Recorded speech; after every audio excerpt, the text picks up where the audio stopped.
کوئٹہ میں South Africa سے تعلق رکھنے والے باکسنگ کوچ اور اولمپک میڈلسٹ ایمینول فلانڈر کی پاکستان پروگریشن باکسنگ فیڈریشن کے مرکزی سیکرٹری جنرل راشد خان، فضل محمد نورزئی اور الخدمت فاؤنڈیشن انٹرنیشنل کے چیئرمین نعمت اللہ ظہیر کے ہمراہ پریس کانفرنس، جس میں ان کا کہنا تھا کہ ساؤتھ افریقہ سے بلوچستان آنے کا مقصد یہاں کے باکسرز کو باکسنگ کے حوالے سے ٹریننگ دینا ہے۔ باکسنگ نہ صرف ایک اسپورٹس ہے بلکہ یہ اپنا نام بنانے اور کمانے کا اہم ذریعہ بھی ہے۔ اس موقع پر الخدمت فاؤنڈیشن انٹرنیشنل کے چیئرمین اور پاکستان پروگریشن باکسنگ فیڈریشن کے مرکزی سیکرٹری کا کہنا تھا کہ یہ بلوچستان کے لیے ایک خوشخبری یہ بھی ہے کہ ورلڈ باکس ریکس میں ہمارے پاکستان کو ممبرشپ مل چکی ہے۔ الحمدللہ ہم اس چیز میں کامیاب ہو گئے کہ ایک انٹرنیشنل کوچ کو ہم آپ کے پاس لائے ہیں۔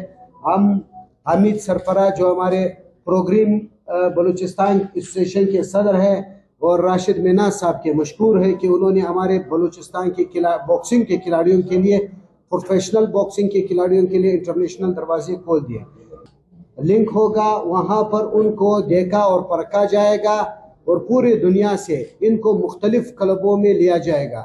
یہ سمجھے کہ پاکستان میں باکسنگ تو بہت پرانی ہے۔ پاکستان باکسنگ فیڈریشن بھی اپنے طور پہ بہت خدمات پر انجام دے چکی ہے۔ اپنے بہت اچھے باکسر اولمپئن بھی یہاں سے نکلے ہیں، ابرار حسین شان بیٹا کا، اسکر جنگیتی ہو گئے، اس طرح بہت سارے ہو گئے۔ لیکن پروفیشنل باکسنگ ایک اور چیز ہے۔ پروفیشنل باکسنگ میں آپ پیسہ کماتے ہو، باکسر کو ایک روزگار ملتا ہے، باروزگار باعزت قسم کا روزگار ملتا ہے۔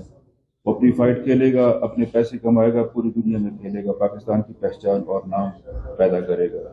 تو آپ یہ سمجھو کہ آج پاکستان کی باکسنگ ایک نئے دور میں داخل ہو رہی ہے۔ بعد ازاں انہوں نے مزید کہا کہ بلوچستان میں کھیلوں کے میدانوں کو آباد کر کے نوجوان کو منشیات جیسی لعنت سے دور رکھنا ہماری اولین ذمہ داریوں میں شامل ہے۔ وش نیوز، کوئٹہ، بلوچستان۔